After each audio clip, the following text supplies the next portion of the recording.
virtude também que eu acho que eu tenho que salientar do professor Ernesto, é a sua criatividade, né?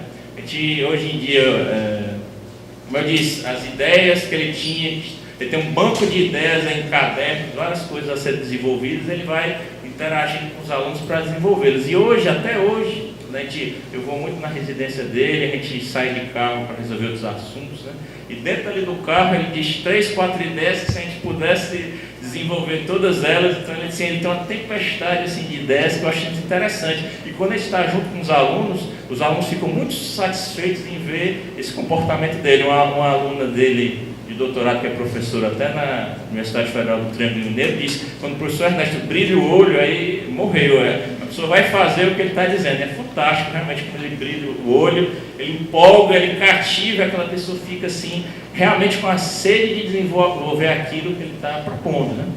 Assim, eu recentemente aí fui pai, né? Eu tenho um filho que vai completar 10 meses, semana que vem, e eu estudando sobre a literatura de psicologia infantil, eu vi que uma das coisas que faz com que a criança mais se desenvolva é a atenção que o pai dá nesses momentos, né? Porque se o pai acha que o mundo da criança não é interessante, ela se sente reprimida. E se o pai, mesmo a criança começando a pegar os objetos, falar as primeiras palavras, você dá atenção ao mundo da criança, isso faz com que o desenvolvimento dela cresça bastante, né? Então, os alunos no início do curso de engenharia deveriam ser tratados assim, não com repulsa, né? Se o aluno, como eu disse, aquele aluno que seria rechaçado por qualquer professor, porque teve 1 ou 2 reprovações, ou um aluno qualquer, se ele se sente abraçado, se ele se sente acolhido, se ele sente que aquilo que ele está fazendo é importante, ele vai dar o melhor de si, ele tende a crescer e a suplantar todas essas dificuldades que ele teve. Então, eu acho isso marcante, né? Eu acho que a principal marca do professor Ernesto é isso, de conceder essa atenção que o aluno precisa, que muitas vezes ele não recebe, porque ele, entre aspas, não é importante, né? Que eu gosto mais aqui na minha vida na universidade de interagir com os alunos, porque eu aprendi aqui com o meu mentor, né? Que me ensinou tudo isso. Ele, além de ter me cativado para a docência, de ter me feito descobrir essa minha vocação, continuamos trabalhando juntos aí. Praticamente eu vejo várias vezes por semana, assim, ativamente. E mesmo hoje como colega, não consigo chamá-lo assim de Ernesto, né? Porque eu tenho muito respeito por ele, né? Sempre vou chamá-lo de professor Ernesto, sabe, professor? Então essa aí foi a minha homenagem singela para o senhor. Agradeço muito por tudo que o senhor me fez, assim, em palavras bem breves. E passo a palavra para o senhor para que o senhor tenha mais tempo para discorrer sobre o que lhe é pertinente, tá certo? Obrigado a atenção de todos e passar aqui para o protagonista, tá certo?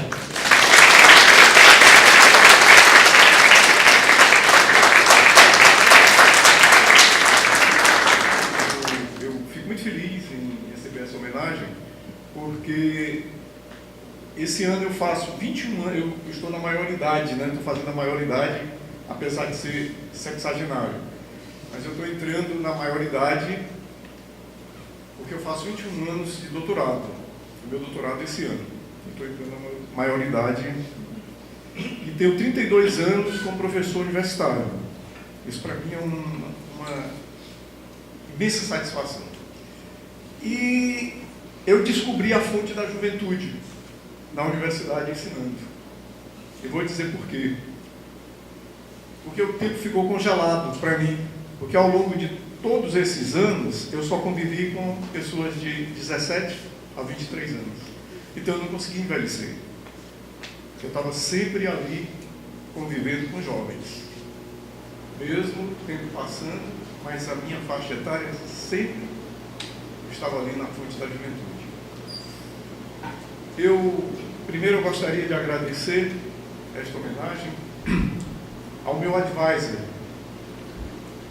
meu orientador, que é o Senhor Jesus Cristo. Para ele a honra e a glória, né? Depois eu gostaria de agradecer ao professor Bruno de Ataíde Prata, esse brilhante pesquisador e laureado aluno dessa escola. A deferência. Eu gostaria de agradecer ao UFC, esta universidade de excelência. Aqui não poderia estar melhor representada pelo colega homenageado, o magnífico reitor Jesualdo Farias. Eu gostaria de agradecer à minha mulher, Rejane, a minha filha Isabel, e a meus pais, Ernesto Nobre e Maria Amélia de Freitas Nobre. E não poderia deixar de agradecer a todos os meus alunos e ex-alunos pela oportunidade de ser professor. E eu vou pedir desculpas e licença a vocês para não nomear todos, porque eu poderia deixar de citar alguns.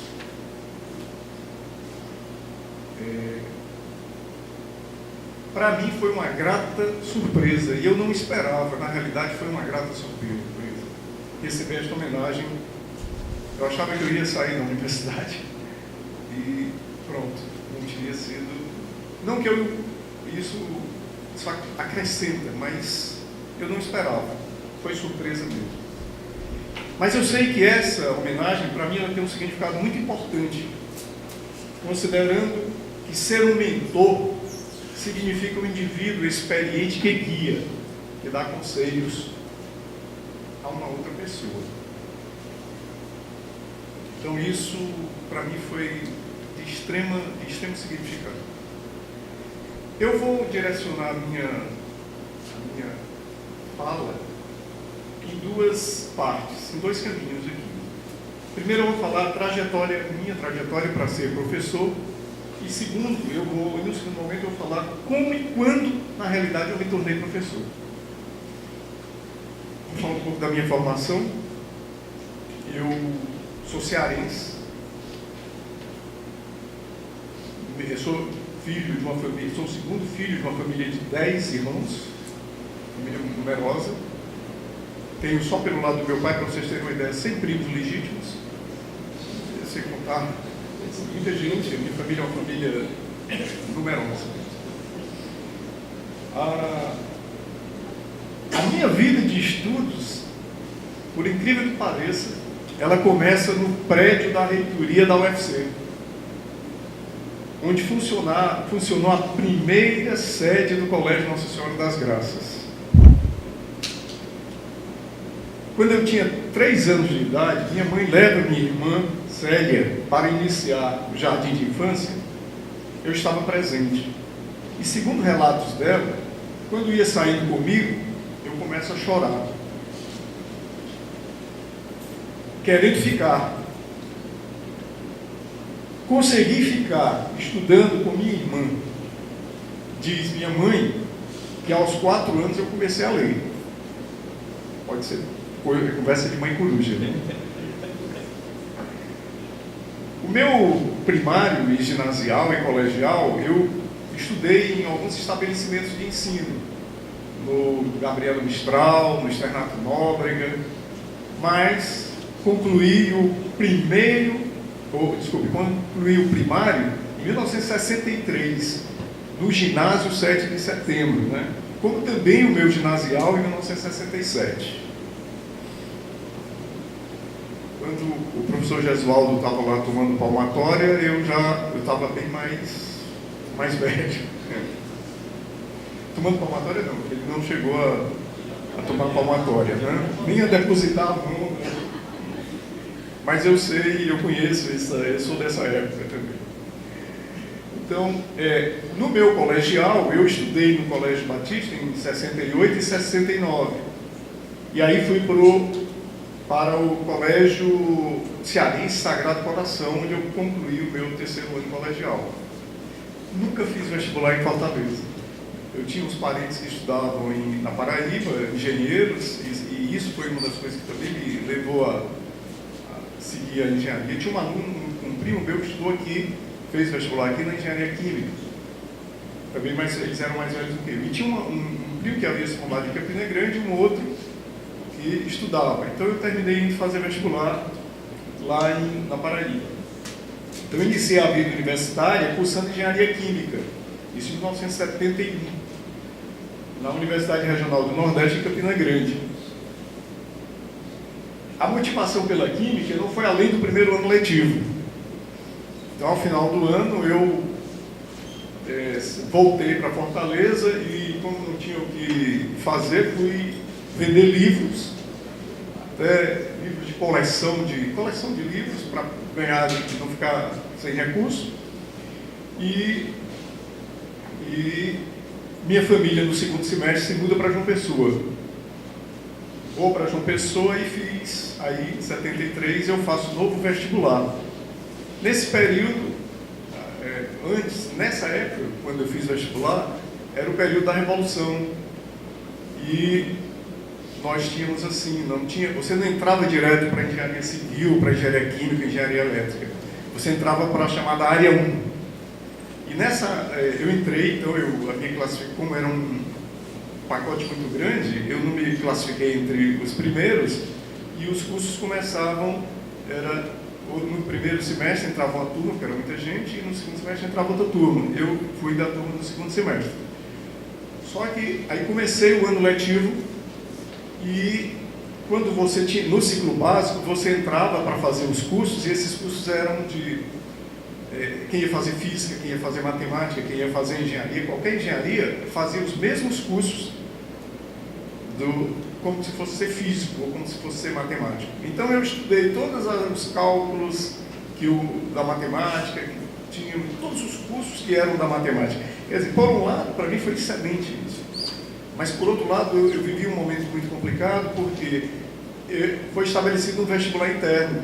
Porque a cada período, cada semestre, tinha um novo concurso, que era, você tinha que ter média. Por exemplo, apareciam 10 vagas na engenharia civil. Então você tinha que ter a média suficiente para poder entrar na engenharia. Então isso para mim foi um pouco complicado, porque eu estava vivendo nessa época, meu pai havia falecido, eu estava vivendo uma dificuldade financeira, 10 irmãos para sobreviver, e eu tinha que optar entre estudar e trabalhar, e viver para estudar era complicado. Mas eu fiz aquela opção e fechei os olhos para outras coisas e passei a dificuldade necessária para poder suprir essa fase. E aí tinha que estudar muito, eu estudava às vezes até de madrugada e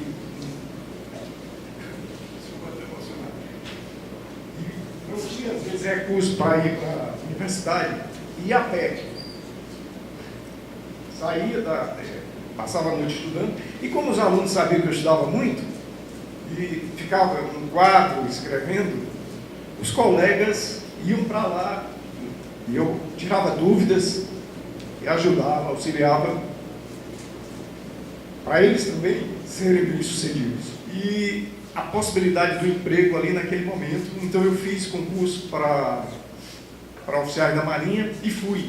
Porque eu tirei, graças a Deus, fui premiado, tirei o primeiro lugar e fui, aproveitei a viagem. Lá, eu vi que não era o que eu queria. Então, mesmo com a oportunidade de me estabelecer financeiramente, tudo, eu voltei para terminar o meu curso de engenharia. Quando eu estava ainda aperreado, estudando na universidade,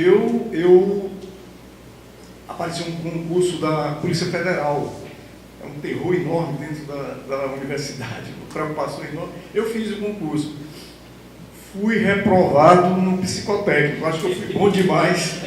Eu passei em todas as provas, fiz todas as provas, aí fui reprovado no psicotécnico. Eu devo ter respondido uma daquelas perguntas lá, que eu podia ser bom demais com as pessoas, provavelmente, eu não sei.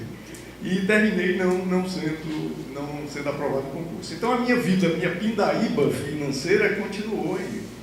Quando ela veio melhorar nos últimos semestres, no último semestre, no penúltimo semestre, que apareceu um chamado crédito educativo, e esse crédito educativo eu fui lá e lancei mão dele, e para poder continuar ali sobrevivendo e poder estudar mesmo, porque o meu foco era terminar a engenharia.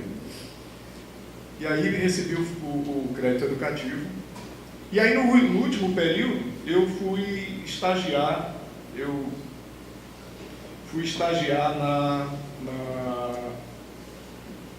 ao final da graduação, reservei para fazer estágio, né, e foi no DR, na divisão de construção e pavimentação.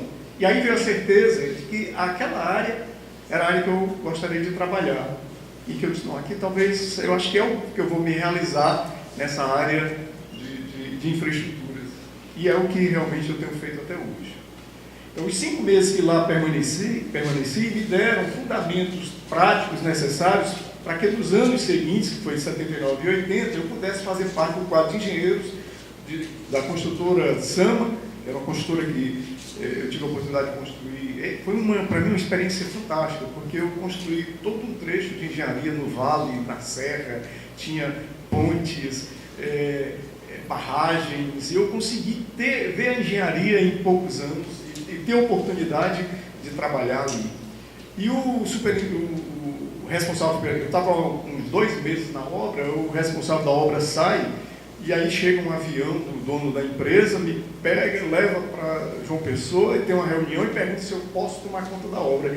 Eu digo, eu não sei quem é mais irresponsável, se é o dono da empresa ou sou eu, né, porque eu muito jovem para cuidar, mas eu tomei a iniciativa e disse, não, eu topo cuidar da obra. Só que era uma responsabilidade de engenharia muito grande, em todas essas etapas, mas aí para mim foi muito importante, porque eu consegui ver como gerenciar todo um projeto, como construir, que era a minha grande preocupação, de aprender e conseguir me aprimorar bem nessa área. Isso aí me levou depois a trabalhar numa outra empresa, a ITA Engenharia, que era trabalhando com... Eu fiz restaurações aqui no Ceará e trabalhei também no Piauí, na Picos, divisa PIPE, fazendo conservação. E depois me surgiu uma oportunidade para São Paulo, e eu fui trabalhar na Impave, trabalhando numa empresa mais robusta de construção. Construí e fiz a duplicação Osasco-Barueri, a pista de teste da Ford, o pátio de estacionamento do centro empresarial e outras obras que eu consegui, com isso, sedimentar mais o meu conhecimento na engenharia. Trabalhando aí, no caso, em construções, conservação e restauração de rodovias, né, tendo a oportunidade de acompanhar essas execuções peculiares, no caso, a área que eu pretendia realmente me aproveitar.